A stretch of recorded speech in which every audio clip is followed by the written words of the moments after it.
Hi, ladies and gentlemen. Sorry to interrupt that music, but I'm here just to do the first pitch this afternoon from now about my startup, Stasher. And then we'll come on to a little discussion about the sharing economy and technology and stuff like that in a second. But yeah, by way of introduction, my name is Jake. I'm the CEO and co-founder of Stasher. We are a luggage storage startup. But what that really means is we have this network of shops and hotels all around the world where people can book to store their belongings, store their luggage. The idea is actually, it's really simple, but it's one of those sort of wonderful evolutions of the sharing economy. I think something like this wouldn't have been possible 10, maybe 20 years ago, but it's come about at the right sort of time, the right intersection of all these different factors. So let me quickly tell you the story about how we were founded. My co-founder, Anthony, used to live between King's Cross and Euston, which are two of the busiest stations in central London. And he often had requests from people asking to leave stuff at his house. And then one day it was me, and I said, mate, do you mind if I leave some bags here? And he made a joke about having to charge me for it. But actually, we sort of realized in that moment, we're like, storage in cities, it's a genuine problem.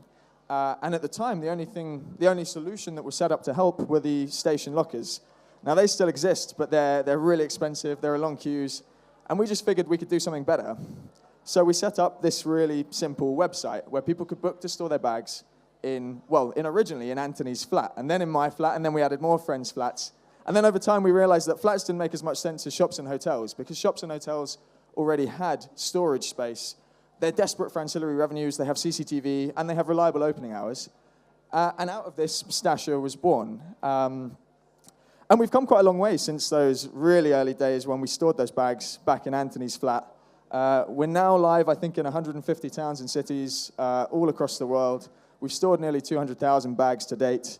We've rolled out with some big hotel chains, for example, Premier Inn.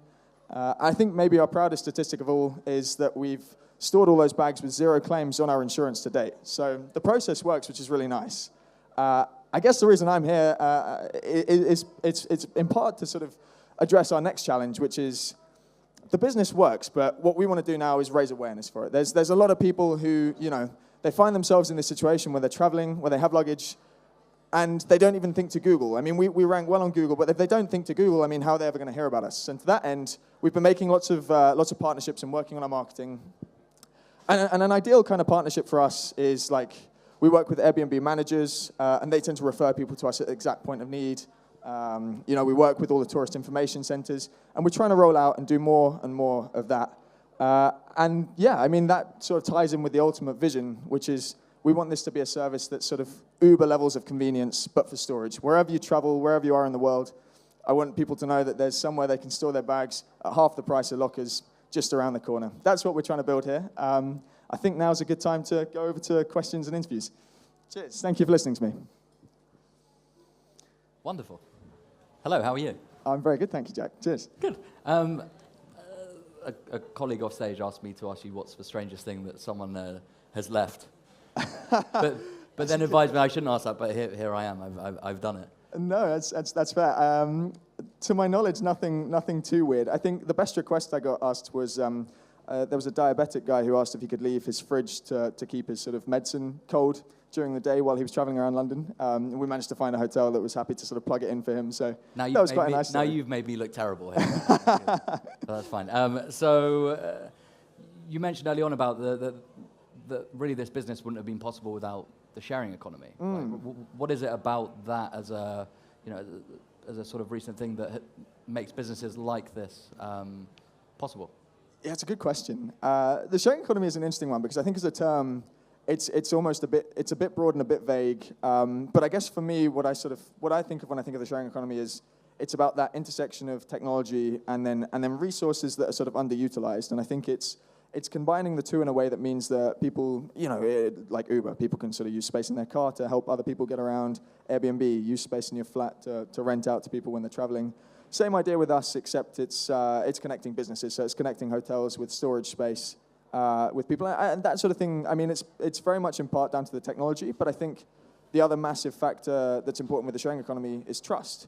And I think maybe we could have set this up, maybe the technology existed, 10, 15 years ago to do this, but without the popularity of something like Airbnb and the sort of shift in people's perception that you can trust services like this and you can trust marketplaces, I think it would have been more of a challenge. So the timing has been really nice for launching something like this. Yeah, absolutely. And I think for me, every story you hear about a sharing a company based in the sharing economy, it's always a very human truth, right? Like for you, it was people were asking me to leave bags at my house. You know, for Airbnb, it was like we had a mate staying around on our blow up mattress and wanted to start charging for it. It's very interesting. Yeah, bed and breakfast, right? Yeah, exactly. So quite interested to get into the whole infrastructure piece, right? Like you mentioned that you're partnering with hotels and sort of using them as like the driving power for all of this. But like, why have cities historically been so poor for storage? Yeah, I guess I think it's just that rents in cities are really expensive. Like space is at a premium, and traditionally. People have this sort of concept that you need a lot of space to be able to do storage in a meaningful way. You think of like the big yellow warehouses out of town, that's kind of the traditional image of storage. And then station lockers have really sort of been the only thing to plug that gap for like people's short-term demand for storage. And I guess I think that's really maybe the problem is that there's people sort of underestimate the value of something like this, and it sort of took seeing that little niche to make it worthwhile. But the space definitely exists, and I think the thing that hotels tend to find when they work with us is, they have this image that they need like massive sort of spare rooms to be able to cater effectively, and actually they just need like a tiny luggage closet and, space for 10 bags that ticks over and makes a meaningful ancillary revenue stream. So I'm sure now, and you told me before that you guys have been going for 4 or so years, maybe a little bit longer. Just less. Just less. 3, okay, yeah. So I'd imagine the conversations you're having with potential partners now are very different to what they were when you first started, right? Like, what was the initial sell to hotels and partners? Oh, it's a really good question. Back in the day, it was actually impossible to get hotels to sign up. I think it took about that first year of getting traction working with shops in order to make it worthwhile. Hotels, it was just too difficult to get a foot in the door and talk to the right person. And then once we'd sort of built the website up to a point where shops were working with us and they were turning over meaningful volumes every month, that was when we sort of suddenly started being able to approach independent hotels. And then when we built up those case studies, we took it to chain hotels, and now we're able to roll out with sort of much bigger hotel chains across London, the UK, and now out into Europe and America. But the conversations always ran something along the lines of, it's a great way to make ancillary revenue. It costs you absolutely nothing. It's literally a way for you to make money. We're talking about entering into a partnership rather than trying to sell you something. Right. It's actually sometimes quite difficult to get that message across quickly enough. As soon as you walk into a shop or hotel, they immediately assume you are selling something, and you sort of have to shift. No, that. I'm trying to help you, right? Yeah, exactly. Yeah. You're like, we are just here it's a partnership. It's collaborative. Resistance, like I said, tended to be around the sort of concept of how much space they needed, and actually once you're able to sort of get them signed on with a trial with like a limited capacity, they just realize, it's really very easy.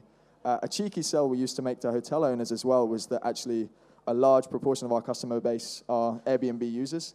This is a great way to kind of win them back and bring them into your premises. 1, make money off them, but 2, sort of demonstrate that, traditional hotels have a lot going for them as well. And actually, I think that's something that a lot of them quite bought into as an idea. Yeah, and then I imagine like once you broke through and you had the initial sort of few on board, the selling process became a lot easier. It's a classic sort of snowball effect, isn't it? It's just, once you got the first few, it becomes a lot easier. But. So for anyone in the audience or at home watching this, what's your advice? I mean, and say people who are like plugging away at their own businesses but are struggling to break through, like what's your advice to them? Oh, it's hard not to say anything too corny like about perseverance and stuff. One of the tricks, I guess this is maybe a more useful thing I can share. One of the tricks that we've used that we found very effective is emailing direct to the top whenever you want anything. A couple of funny stories with this was when we wrote off for our first investment round, we very speculatively emailed the CEO of Big Yellow Storage, just said, hey, we have this cool storage idea, we think you'll like it. Would you be interested could you offer us some advice? And he, amazingly, he read this cold email and he got back to us and he said he really liked the vision and the idea.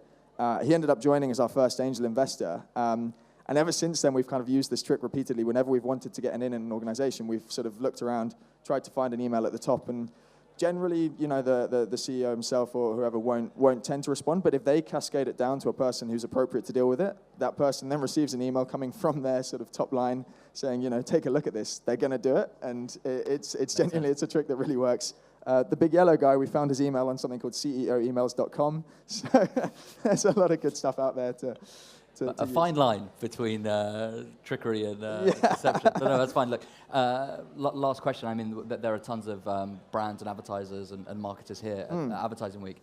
What's your message to them? Ooh, good question. I haven't really thought through an answer to this one. I'm talking more in terms of like partnerships. Partnerships, yeah. I guess if you're in any sort of business where your customers or consumers are gonna come up against this problem, you know, especially if you're sort of travel focused or anything like that, then we have a great partnership scheme lined up to sort of generate referral commission. So if any of your customers are going to face this problem, we're very happy to sort of take that off your hands. You can outsource it to us.